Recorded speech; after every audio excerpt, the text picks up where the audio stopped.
सभी को मेरा प्रणाम। आज हम चल पड़ते हैं एक अलौकिक यात्रा पर, केदारनाथ की यात्रा। एक ऐसी जगह जहां प्रकृति का सच्चा सौंदर्य भगवान शिव की महिमा के साथ मिश्रित होता है। केदारनाथ मंदिर, जो हिमालय की गोद में स्थित है, 12 ज्योतिर्लिंगों में से एक है। समुंदर तल से 3,943 मीटर की ऊंचाई पर बसे इस मंदिर का इतिहास हजारों साल पुराना है। कहते हैं यह स्थान महाभारत के दौर में पांडवों से भी जुड़ा हुआ है। जब पांडव अपने पापों का प्रायश्चित्त करना चाहते थे, तो उन्हें भगवान शिव ने यहां दर्शन दिए। विश्व विख्यात आदि शंकराचार्य द्वारा पुनर्निर्मित केदारनाथ मंदिर आज भी उसी श्रद्धा और भक्ति का प्रतीक है।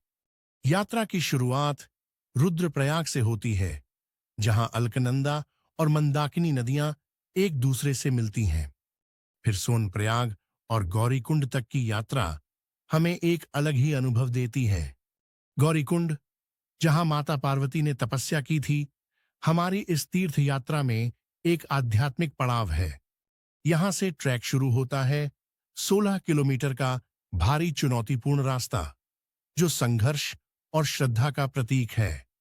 जैसे जैसे हम ऊपर बढ़ते हैं, मंदाकिनी नदी हमारा साथ देती है। बर्फ से ढके पहाड़, जंगल और खुले आसमान के नीचे हर कदम हमें शिव की ओर और भी अधिक खींचता है। इन दृश्यों में एक ऐसा आकर्षण है जो हमें बार बार रुकने और इस सौंदर्य को निहारने पर मजबूर करता है। केदारधाम पहुंचने पर मंदिर का पहला दर्शन हृदय को मंत्रमुग्ध कर देता है। प्राचीन वास्तुकला के इस अद्भुत चमत्कार के पीछे तांडव और ध्यान दोनों की गूंज सुनाई देती है। यहां पहुंचकर बस एक ही बात महसूस होती है, शिव शरण में आने की संतुष्टि। उन भक्तों के लिए जो ट्रैक नहीं कर सकते, हेलीकॉप्टर सेवा का विकल्प भी मौजूद है। लेकिन चाहे आप पैदल जाएं या हवाई मार्ग से, इस यात्रा में आत्मा का जुड़ाव और शिव से एक विशेष संबंध बनेगा। जब आप मंदिर के भीतर प्रवेश करते हैं, तो शिवलिंग पर जल अर्पण करना और घंटियों की ध्वनि आपको आत्मा की गहराइयों में ले जाती है। यहां आकर सिर्फ दर्शन नहीं होता, बल्कि आप अपनी भौतिक और मानसिक थकान को वहीं शिव के चरणों में छोड़ देते हैं। लेकिन याद रखें, केदारनाथ की यात्रा सिर्फ एक तीर्थ यात्रा नहीं, बल्कि एक आत्मा का उत्थान है।